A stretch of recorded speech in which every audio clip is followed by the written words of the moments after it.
Welcome to the Windy City and Joe Weider's 26th annual IFBB Mr. Olympia Championships. With the world's best professional bodybuilders, including last year's runner-up Lee Labrada, who's out to win it all today. From France, Mr. Symmetry Francis Benfatto in his first attempt. Former Mr. Olympia Samir Bannout is here trying to recapture the title.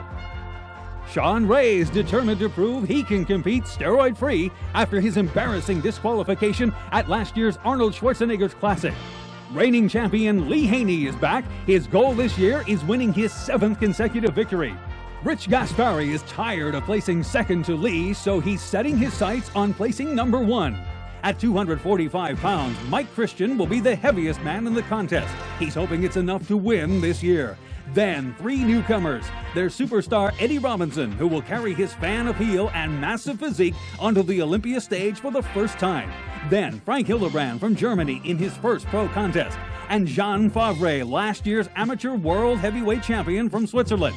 Also, Mr. Ripped, Bavarian muscleman Andreas Munzer, who made his Olympia premiere last year. And bodybuilding's mad dog, the mighty Mike Quinn. If it's not his massive muscled physique, then sheer intimidation is what will win it for him today. The contest was historic not only because Lee Haney was trying for his record-tying 7th win, it was also the first time that Mr. Olympia contestants would be drug tested.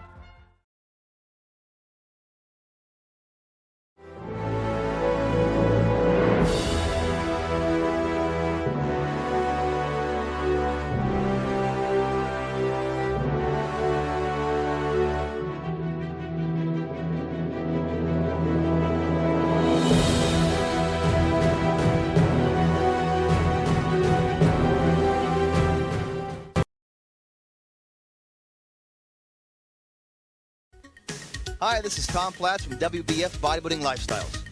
It's the only bodybuilding magazine that gives you an up-close and personal look at the entire world of fitness and at all the superstars in the World Bodybuilding Federation. It's WBF Magazine, and it's available at newsstands everywhere. Check out the best. Check out WBF Magazine today. Prejudging is pure trench warfare. Bodybuilding is judged mainly on the basis of comparison, and experienced judges usually need only 1 or 2 looks at the top contenders to make up their minds. But this isn't what happened in Chicago. The top 5 or 6 were called out over and over in different combinations. Lee Haney was in decent shape, but not as big as in years past. Labrada wasn't quite the perfect jewel of a bodybuilder he can be, but he was pretty sharp nonetheless.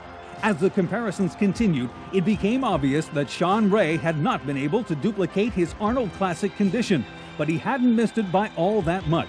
As for Mike Christian and Rich Gaspari, whose rivalry has continued over the years, as they posed side by side on stage, double biceps, lat spread, side chest, it appeared that Mike had the edge this year. He was in perhaps the best shape of his life, while Rich had missed his peak by enough that it seemed doubtful this would be his year to win the title that had so often eluded him. As prejudging came to an end, the top contenders knew full well that the scoring would be very, very close, that the Mr. Olympia title was still up for grabs. Thank you.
thank God that I now have a place in history, and that's wonderful. That's more than anybody could ever hope for.